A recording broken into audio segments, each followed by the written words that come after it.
Hi, everybody. It's Lisa.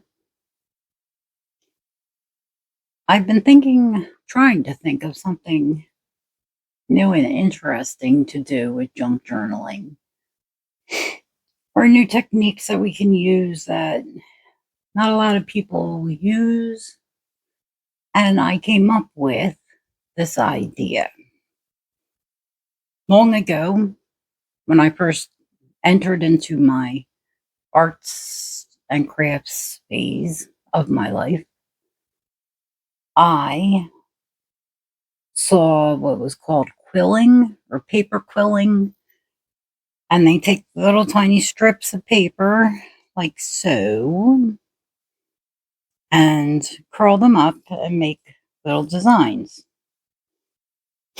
And of course, I tried looking online for, videos and how to do it. And I got into doing it. And then that sent me down the path to jewelry making and card making and stamping and coloring books and all kinds of anything. I've tried it all except for like glass bead stuff. Although I really wanted to try that, but I'm no good with fire. So we didn't try that. But pretty much, if there's an arts and crafts thing, I've probably tried it. And quilling was one of them. And I really loved the way it would turn out. Um, the problem is I didn't really have much to go on because we're talking probably 15 years ago, maybe not that long, maybe 10 years ago. But still, it's come a long way, so I see.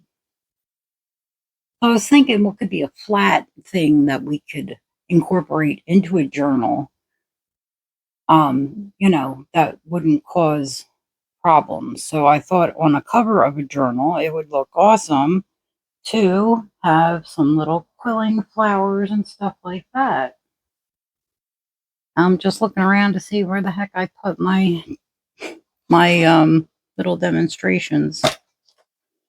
Because of course, then I was online today trying to find out the exacts of it. Because I have forgotten about that. Plus, when you make paper beads, it's very similar, but you don't leave when you're doing quilling for the most part, you don't leave that coiled up piece of paper as tight like this.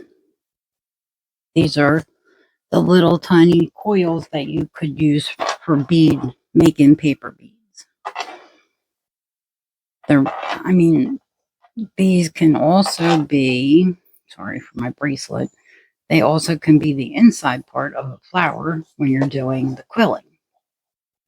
So I wanted to show you a little bit on how to go about doing that. Now, it's very easy nowadays to get supplies, at least here in the United States. I'll say that. I can just go on Amazon and I can guarantee that they will have strips of paper like this, purposefully made for the art of quilling. However, I know I'm not going to be getting into this like full blown. So, what I can do is make my own strips of paper. Somebody on the internet was saying, or on YouTube actually, a video I was watching was saying the strips are usually 5 millimeters wide. And I'm just going to use this paper so we can see better. And I'll demonstrate. Um, Actually, do I have, I don't even know if I have that kind of, oh yeah, well, that one's all worn out, that ruler. Let's see. This is better. All right, so 5 millimeters would be here, the half a centimeter. This is a centimeter. Each little line here is a millimeter. So I'm thinking that's probably eighth. Sorry. I'm trying to figure out if it's an eighth of an inch or what, or close to it. So that's, now see, has to be difficult. It's between an eighth and a fourth of an inch. So we're going to go for the 1/4 inch strips, just so we make it easier on myself right now. And if you're going to do it and make your own paper strips, then you need to measure. That would be the best thing to do. Although I did measure before and I got all screwed up. Because I do not cut properly. I don't cut straight. Like, it's ridiculous. All right, so we'll do that. We'll do that. We'll just do a couple strips here. I just don't, we don't want to go all crazy here. And then we'll do that same thing down here.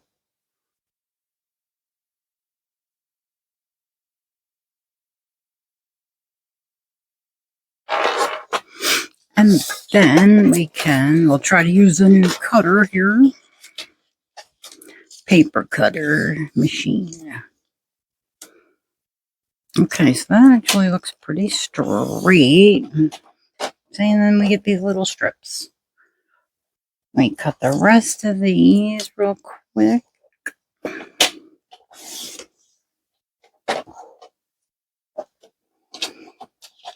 And I mean, if you're going to go into this, I would definitely advise you to buy your own strips. If you're, you think you'll do more than just one thing in a journal or one journal cover, I would definitely suggest buying your own strips, because I'm guaranteeing that these are not equal because I cannot cut a straight line. So, despite the fact that I'm using a paper cutter, there's a good chance that these are not all going to be equal. Plus, the paper that they use is colored throughout. So it makes it look so much better. See, look. I don't think these are all the same, but oh well.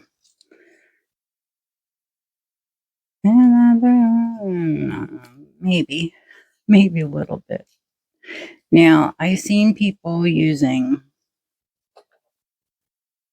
these little tools, but they have these little slits here, right there. You can see it like that better.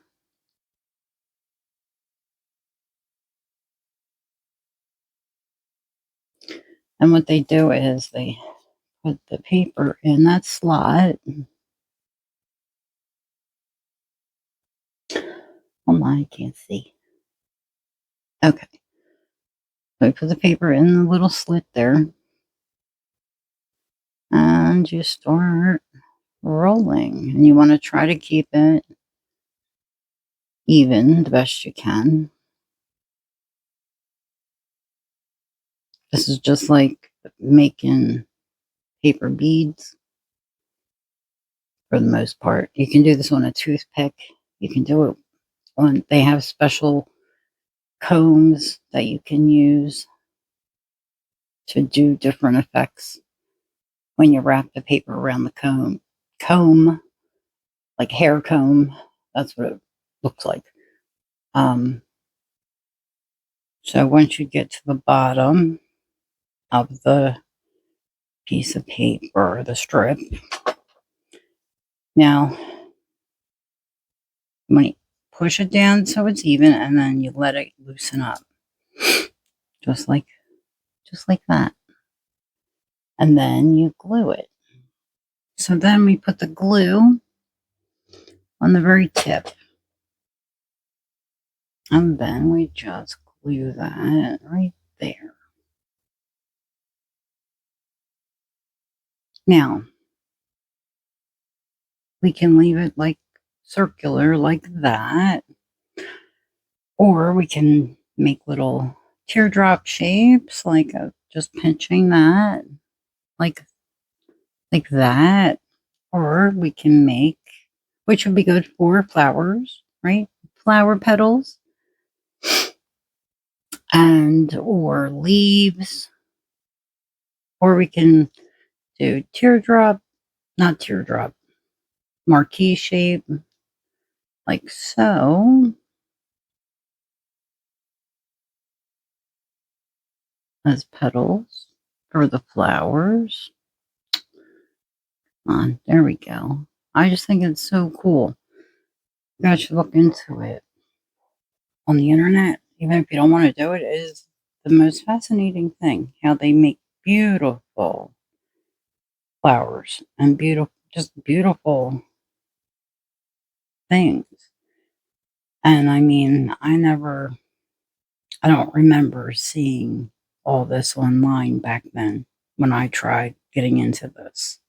There was a couple videos from what I can recall on the technique and all, and they did have, I remember at AC Moore, the craft store that used to be right down the street from where I live. Of course, all the AC Moores are gone in Pennsylvania anyhow. But I remember seeing all this stuff, all this kind of thing, and the tools and the papers, even the little strips of paper. I remember seeing, oh, we got to let it open first. I'm already starting to glue it. And I always wanted to buy those little strips of paper. Especially, they're all the same size and they're all colorful. And they have like little tools where you can like let this go and open up to a certain size. So I just thought since this was a flat-ish thing, this would be good in journals or on the cover of a journal. That's what I was thinking about originally. Especially because you can use papers that are less wide this way, you know. So then it would be really flat. Uh-oh, getting all crazy here. Because I'm not paying attention. But absolutely try. Yeah, it just comes right apart like that. Just enough. And I am by no means am I a pro at it. Because like I said, haven't done this in a long time. But it does come right back. The information on how to do it and all. As soon as you see it, you know, it's like knitting or crocheting. As soon as you pick up the yarn again, you kind of figure it out. You remember. It's like riding a bike. You always remember how to do it. It's just like bowling. You always remember how to bowl. So, let me get you in here a little bit more so we can see. Now, these would be perfect little leaves. Even if we glued them down on a piece of paper, they're only that thick. They're that thick. So if we glue them like this, say we say this is a flower or something, pretend it's a flower, it's still not going to be too bad in a journal. But like I said too, we could also use paper that's half this width. So that would be even better.